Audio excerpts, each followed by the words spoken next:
dipimpin oleh ketua kelas. Mas Maudi, silakan dipimpin berdoa. Sebelum mengawali pembelajaran pada siang hari ini, marilah kita berdoa menurut agama dan kepercayaan masing-masing. Berdoa dulu. Oke, terima kasih Mas Maudi. Sebelumnya belum mau tanya, tadi masuk sini sudah cek suhu semuanya? Sudah. Oke. Sudah cuci tangan juga? Sudah. Oke, selama proses pembelajaran nanti silahkan jaga jarak dengan temannya, tetap patuhi protokol kesehatan, masker jangan sampai dilepas ya. Oke.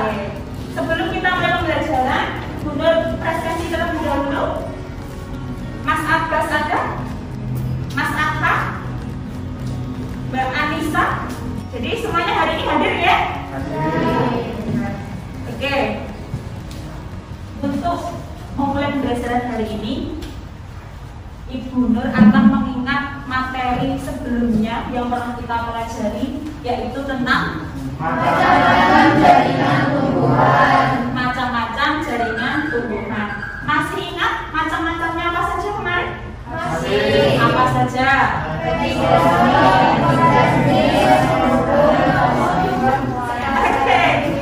Tentu semuanya masih hafal karena dari kemarin.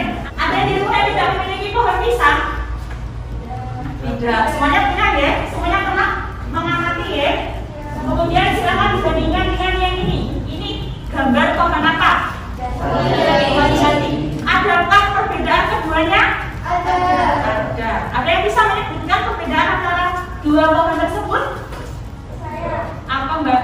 Pohon pisang berair dan batangnya lunak, sedangkan yang pohon jati berkayu dan batangnya keras. Jadi dari struktur atau dari morfologinya dapat kita amati bahwa tanaman pisang atau pohon pisang itu batangnya berair, sedangkan kalau pohon jati itu batangnya berkayu. Kemudian bagaimana tuh bagian dalamnya? Jadi nanti untuk tujuan pembelajaran hari ini yaitu kita akan menganalisis struktur anatomi batang dan akar tumbuhan monokotil dan dikotil. Kalau tadi kan kita mengamati baru secara morfologi hanya menggunakan apa namanya? Mata telanjang. Kalau hari ini kita akan mengamati struktur anatomi menggunakan apa? Mikroskop. Jadi nanti kita akan menganalisis struktur anatomi batang dan akar tumbuhan monokotil dan dikotil. Kemudian membandingkan struktur anatomi batang dan akar tumbuhan monokotil dan dikotil. Kemudian akan membuat gambar struktur anatomi batang dan akar tumbuhan monokotil dan dikotil. Untuk punya gambar lagi. Itu kira-kira gambar apa? Potongan kayu. Potongan kayu. Kalau kita lihat di situ ada apanya? Lingkaran rambut. Nah, kenapa kok bisa terjadi lingkaran-lingkaran seperti itu di batang pohon? Ada yang pernah baca? Itu kenapa kok bisa terbentuk lingkaran-lingkaran? Bahkan itu kalau dibuat meja, kayu, jendela itu ada motifnya gitu ya. Iya, lebih menarik gitu ya. Semakin banyak lingkarannya berarti itu semakin tua. Berarti lingkaran tahun itu bisa menunjukkan suatu usia tumbuhan. Gimana dulu mengetahuinya? Yang pertama, kalau kita melihat itu lingkarannya berwarna gelap, itu berarti dia tumbuh ketika musim kemarau. Ketika dia ini lingkarannya berwarna terang, berarti dia tumbuh di musim penghujan. Nah, lingkaran tahun itu terjadi gimana toh? Ada yang tahu? Sudah tahu? Belum. Nah, makanya nanti kita akan melihat di dalamnya itu ada apa kok bisa terjadi lingkaran tahun. Nah, bagaimana langkah-langkahnya? Nanti yang pertama kalian akan saya bagikan LKPD, lembar kerja peserta didik. Kemudian nanti silakan dipelajari terlebih dahulu, ikuti petunjuk di dalamnya. Kemudian kalian melakukan pengamatan menggunakan mikroskop itu. Nanti sebelumnya akan saya bimbing dulu bagaimana cara penggunaannya. Walaupun sebelumnya kalian sudah pernah menggunakan mikroskop ya. Nanti kan sedikit flashback saja. Kemudian setelah mengerjakan LKPD atau pengamatan, kalian silakan diskusi dengan kelompoknya, tentu dengan protokol kesehatan. Kemudian setelah diskusi dengan kelompoknya, nanti kalian melakukan presentasi. Nah, kita bagi dulu LKPD-nya. Nah, sebelum kalian melakukan pengamatan, sebentar dulu ya, silakan perhatikan dulu. Kita lihat kembali alat apa saja yang akan kita gunakan untuk pengamatan. Yang pertama ada yang namanya apa ini? Gelas kaca atau biasanya disebut dengan objek gelas. Selain objek gelas, nanti ada yang namanya ini. Apa ini namanya? Yang kecil? Ini namanya cover glass atau gelas penutup. Kita objeknya ada dua hari ini. Ada ini namanya apa? Tuan jagung. Yang ini kacang tanah. Kita harus bisa membuat preparat basah. Bagaimana caranya? Untuk membuat sayatan melintang batang jagung, nanti kalian harus menggunakan silet yang tajam. Karena kalau tidak tajam, sayatannya akan terbang. Jadi nanti kalau boleh seperti ini. Nanti nyayatnya jangan begini. Kalau seperti ini, nanti nyemancing temannya. Gitu kan? Dulu pernah saya share ya. Jadi kalau membuat sayatan itu harus menuju ke arah kita. Kemudian di tempat kalian sudah ada yang namanya cawan petri atau petri dish yang di dalamnya sudah ada airnya. Oke? Jadi hasil sayatan yang sudah kalian lakukan dimasukkan ke dalam air tersebut. Jadi kalian menyayatnya tidak hanya satu kali, beberapa kali. Di antara beberapa kali itu silakan dipilih yang paling transparan.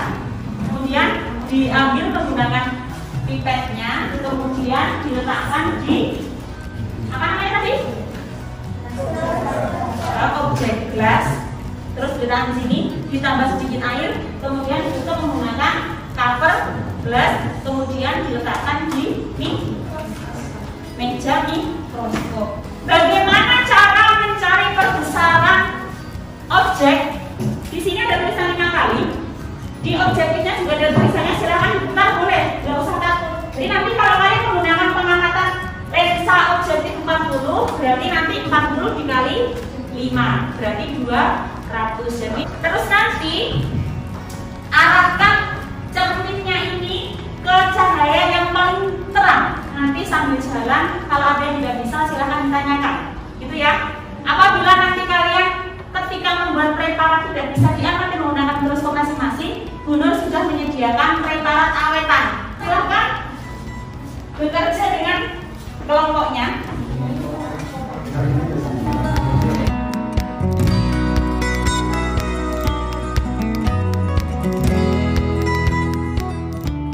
Yang sudah siap, silakan persiapkan diri untuk maju. Kebetulan hari ini karena mengingat waktu, yang maju 2 kelompok saja. Saya kira sudah mewakili semuanya.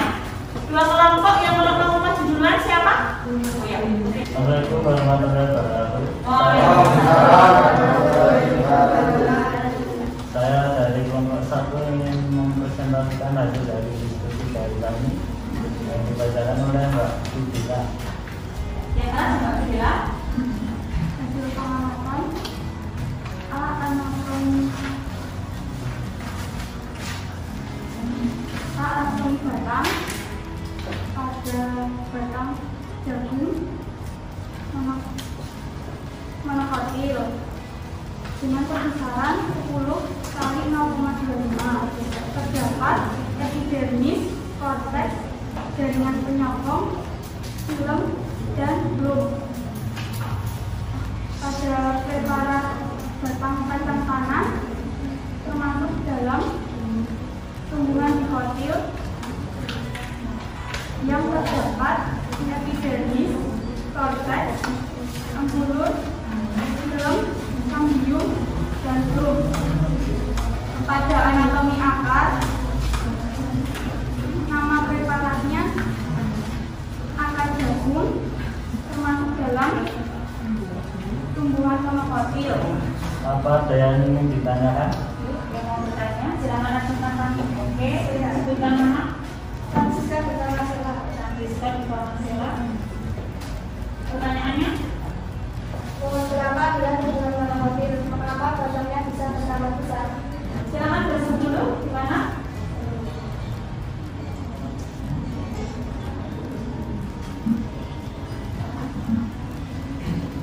Yang mau jawab siapa? Menjawab pertanyaan dari Mbak Francisca Dima, karena ada aktivitas pertambahan jumlah sel bukan merupakan aktivitas kambium. Jadi kita sepakat di awal tadi monokotil itu tidak memiliki kambium. Tetapi kenapa kok dia bisa mengalami pertambahan diameter batang? Itu karena adanya pembelahan sel pada tumbuhan kelapa, bukan dari aktivitas kambium. Oke, dua pertanyaan dulu, nanti tidak tanya oleh bagian karena masih ada presentasi satu kelompok lagi. Kelompok selanjutnya. Assalamualaikum warahmatullahi wabarakatuh. Waalaikumsalam warahmatullahi wabarakatuh. Kami dari kelompok 2 ingin mempresentasikan hasil kelompok kami. Anatomi batang. Nama preparat batang monokotil dengan tumbuhan gabung. Dengan ruang besaran 10 kali 0,25 memiliki epidermis, korteks, jaringan penyokong, silem, dan kloem. Yang kedua, nama preparat batang dikotil dengan nama tumbuhan kacang tanah memiliki epidermis, korteks, empulur, silem, kambium, dan kloem. Ada yang ingin menjelaskan? Oke, sebutkan nama. Nama saya Bertegal Saifuddin. Saya ingin bertanya, kayu dan kulit kayu pada batang tanaman dikotil terbentuk dari apa? Di sana dulu, sudah tahu sebenarnya? Oke, yuk. Menjawab pertanyaan dari Mas Abbas, kayu dan kulit kayu pada batang tanaman dikotil terbentuk dari apa? Jawabannya akibat aktivitas kambium yang terletak di antara hilum dan belum kayu akibat pembelahan ke arah dalam, sedangkan kulit pembelah ke arah luar. Oke, jadi gini, terbentuknya kulit kayu dan kayu itu adalah aktivitas dari kambium. Kambium tadi letaknya di mana? Antara silem dan phloem.